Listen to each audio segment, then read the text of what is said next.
ఈ వీడియోలో మనం ప్రత్యక్ష పద్ధతి ద్వారా వర్గీకృత దత్తాంశం గ్రూపుడ్ డేటా యొక్క సగటు మీన్ ఎలా కనుగొనాలో నేర్చుకుందాం. దీన్నే మీన్ కనుగొనడానికి డైరెక్ట్ మెథడ్ అంటారు. ముందుగా అవర్గీకృత మరియు వర్గీకృత దత్తాంశాలను ఒకసారి పరిశీలిద్దాం. సాధారణంగా అవర్గీకృత దత్తాంశం అన్గ్రూపుడ్ డేటా ఇలా ఉంటుంది: 20, 14, 13, 2, 0. ఇందులో ప్రతి విలువ కూడా వేర్వేరుగా ఉంటుంది. కానీ వర్గీకృత దత్తాంశం గ్రూపుడ్ డేటాలోని విలువలు తరగతి అంతరాలు క్లాస్ ఇంటర్వెల్స్ రూపంలో ఉంటాయి. ఉదాహరణకు 0 to 5, 20 to 30. ఇప్పుడు ప్రత్యక్ష పద్ధతిని ఉపయోగించి ఏదైనా వర్గీకృత దత్తాంశానికి సగటు కనుగొనడానికి సూత్రం చూద్దాం. సగటు x bar is equals to sigma fi xi by sigma fi. దీన్ని సిగ్మా అంటారు. ఈ సిగ్మా అనే గ్రీక్ అక్షరాన్ని గణితంలో ఏదైనా మొత్తాన్ని సూచించడానికి ఉపయోగిస్తారు.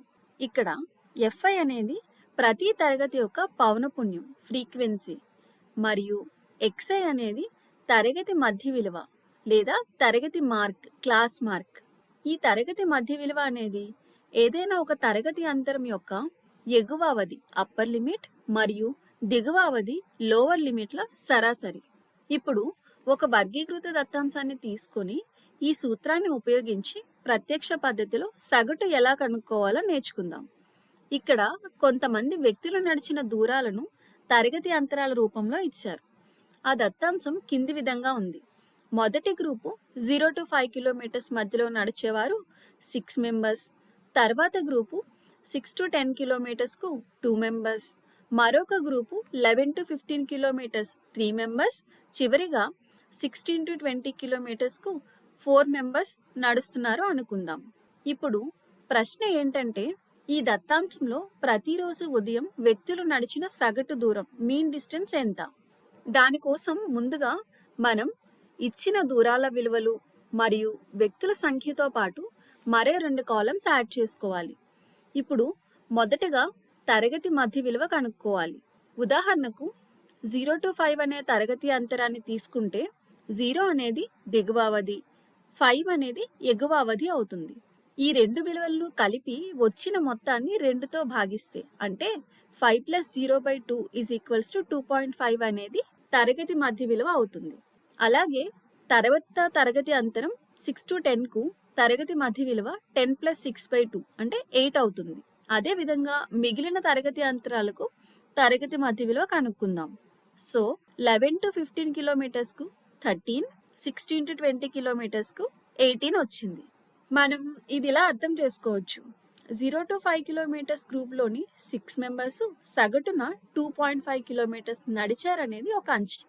నిజానికి వారు వేర్వేరు దూరాలు నడిచినప్పటికీ గణన సులభతరం చేసేందుకు అందరినీ మనం తరగతి మధ్య విలువ ఆధారంగా అంచనా వేస్తున్నాం. అంటే 0 to 5 గ్రూప్లో ఉన్న 6 మెంబర్స్ 2.5 కిలోమీటర్స్ నడిచారు అనుకుంటాం. అలాగే 6 to 10 గ్రూప్లో ఉన్న 2 మెంబర్స్ 8 కిలోమీటర్స్, 11 to 15 గ్రూప్లో ఉన్న 3 మెంబర్స్ 13 కిలోమీటర్స్, 16 to 20 గ్రూప్లో ఉన్న 4 మెంబర్స్ 18 కిలోమీటర్స్ నడిచినట్టు. ఇప్పుడు వ్యక్తుల సంఖ్య fi గాను మరియు తరగతి మధ్య విలువ xi గాను తీసుకుందాం. ఇప్పుడు fi ఇంటూ xiను కనుక్కుందాం. సో fi 6 మరియు xi విలువ 2.5ని మల్టిప్లై చేస్తే మనకి 15 వచ్చింది. అలాగే తర్వాత 2 into 8 16, 3 into 13 39, 4 into 18 72. ఇప్పుడు మొత్తం వ్యక్తుల సంఖ్య సిగ్మా fi కోసం fi కాలంలో ఉన్న సంఖ్యలన్నింటినీ యాడ్ చేద్దాం. అంటే 6 + 2 + 3 + 4 ఈజ్ ఈక్వల్స్ టు 15 అవుతుంది. అలాగే fi xiల మొత్తం కోసం చివరి కాలంలో ఉన్న విలువలను యాడ్ చేస్తే sigma fi xi is equals to మనకి 142 వచ్చింది. ఇప్పుడు పై సూత్రంలో సిగ్మా fi xi మరియు సిగ్మా fi విలువలను పట్టిక నుండి తీసుకుని ప్రతిక్షేపిస్తే ఈ వర్గీకృత దత్తాంశ సగటు 142/15 ఈక్వల్స్ టు 9.46. అంటే మొత్తం ప్రజలందరూ నడిచిన సగటు దూరం 9.46 కిలోమీటర్స్.